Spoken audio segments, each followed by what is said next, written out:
राजश्रीताईंच्या प्रचाराकरता एकत्रित झालो आणि ताईंनी सांगितलं की कळंबचा गणपती आमचं आराध्य दैवत तर आहेच, पण त्यासोबत हे राळेगाव असं आहे की ज्या ठिकाणी सीता मातेचं मंदिर आहे.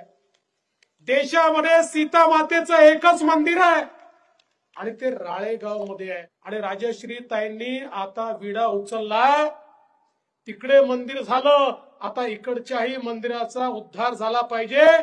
मी राजश्रीताई आणि अशोक भाऊ तुम्हाला सांगतो, तुम्ही काम हातामध्ये घ्या, आम्ही तुमच्या पाठीशी उभं राहू. पण एक भीती आहे, तुम्ही ज्यावेळी सीता मातेच्या मंदिराचा जीर्णोद्धार करायचा विचार कराल त्यावेळी पवार साहेब विचारू शकतात, फक्त सीता माताच का? इथे राम कुठे गेले? कारण त्यांनी विचारलं, म्हणाले अयोध्येच्या मंदिरामध्ये प्रभू श्रीरामच का? त्या ठिकाणी सीता माता का नाही? आता पवार साहेबांचा मंदिरांचा काही फार संबंध नाहीये, त्यामुळे त्यांना माहिती नाही की ते मंदिर रामललाचं म्हणजे बालरामाचं मंदिर आहे. आता बालरामासोबत सीता माता कशा असतील?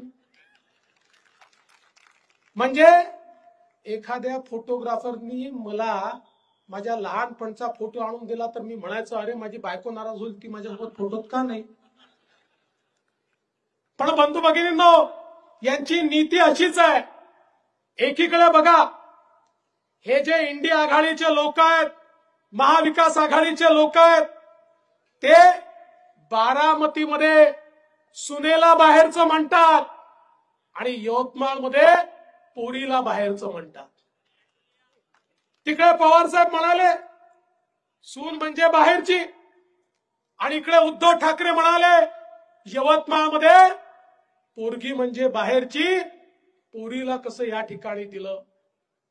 एक गोष्ट तुम्हाला सांगू इच्छितो, आपल्याला कल्पना आहे जुन्या काळामध्ये बैलगाड्या असायच्या आणि पोरगी माहेरून सासरी बैलगाडीवर जायची. जेव्हा सासरी जायची ना तेव्हा उलटी बसायची, म्हणजे सगळी नजर माहेरी असायची. आणि जेव्हा परत यायची त्यावेळी बैलाकडे तोंड करून बसायची, म्हणजे परत सगळी नजर माहेराकडे असायची. अशी आमची राजश्रीताई आहे, तिची सगळी नजर ही यवतमाळ वाशिम आपल्या माहेराकडे आहे. त्यामुळे कोणी काळजी करायचं कारण नाहीये. अरे इथे तर आम्ही जम्मू काश्मीरहून आलेल्यांना निवडून दिलं, ही तर आपल्या घरची पोरगी आहे, तिला निवडून द्या.